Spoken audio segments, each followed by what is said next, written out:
அனைவருக்கும் வணக்கம். தினம் ஒரு திருக்குறள். இன்பத்துப்பால் கற்பியல்.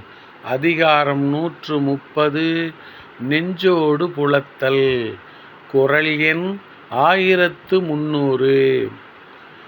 தஞ்சம் தமரல்லர் ஏதிலார் தாமுடைய நெஞ்சம் தமரல் வழி.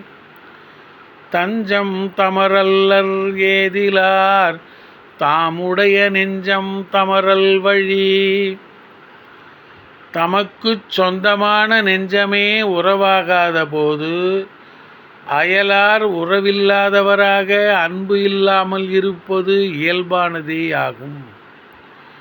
தமக்குச் சொந்தமான நெஞ்சமே உறவாகாத போது அயலார் உறவில்லாதவராக அன்பு இல்லாமல் இருப்பது இயல்பானதே ஆகும். நன்றி, வணக்கம்.